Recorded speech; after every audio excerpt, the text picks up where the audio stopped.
Hello friends, welcome back to our channel. আজ আমি তোমাদের এই সুইট কর্নের পকোড়া বানিয়ে দেখাচ্ছি। সন্ধ্যাবেলায় এই পকোড়া বানিয়ে দিচ্ছি। সবাই খেতে খুব ভালোবাসে, কারণ এটা সন্ধ্যাবেলায় ধনেপাতার চাটনি বা টমেটো সস দিয়ে তুমি সার্ভ করতে পারো। আমি এটাতে 4 চামচের মতো বেসন নিয়ে নিয়েছি। এরপরে আমি 1 চামচ কর্নফ্লাওয়ার দিয়ে দিচ্ছি। তারপরে পরিমাণ অনুযায়ী নুন দিচ্ছি। কাশ্মীরি লঙ্কার গুঁড়ো দিলাম। তারপরে একটু জোয়ান দিয়ে দিলাম। একটু ভাজা জিরে গুঁড়ো দিয়ে দিচ্ছি। এরপরে ভালো করে এটা আমি ফেটিয়ে নেব। তারপর আমি দেখাচ্ছি কিভাবে কর্ন দিয়ে আমি পকোড়া বানাবো। দেখতে পাচ্ছ কতটা আমি মোটা বেসনটাকে গুলেছি। এটা খুব পাতলা কিন্তু বেসনটা গুললে হবে না, এরকমভাবে গুলে নিয়েছি। এরপরে কর্নগুলো আমি দিয়ে দিচ্ছি। পুরো 1 প্যাকেট কর্ন দিয়ে দিলাম। এই কর্নটা দিয়ে আমি এটাকে এইভাবে মিক্স করে নেব। মিক্সড হয়ে গেল।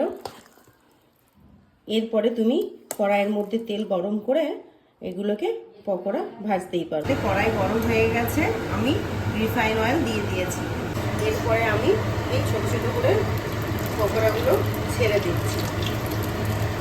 দেখতেই পাচ্ছ ফ্রেন্ডস কীভাবে পকোড়াগুলো ছাড়ছি।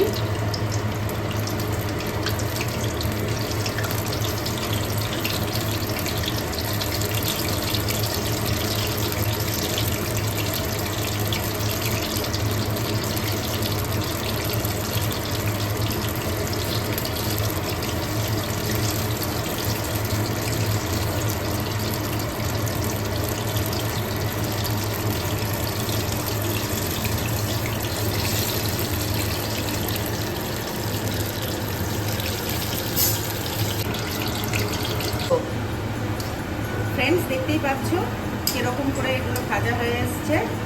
আর এটিকে এরকম করে ভাজবে ছোটো ছোটো করে, তাহলে দেখবে এটা ভাজাও ভালো হবে, তাড়াতাড়ি হবে, আর খেতেও টেস্টি লাগবে। এটা সস বা তুমি ধনেপাতার চাটনি, এখন শীতকালের দিন তো, করে তুমি ফ্রিজে রেখে দিতে পারো, সেটা দিয়েও তুমি খেতে পারো। দেখো এর মধ্যে একটু চাট মশলা দিয়ে দিচ্ছি আর একটু বিটনুন দিয়ে দেবে এমনি করে, তাহলে দেখবে খেতে খুব সুন্দর লাগবে। দেখতে পাচ্ছ, দেখো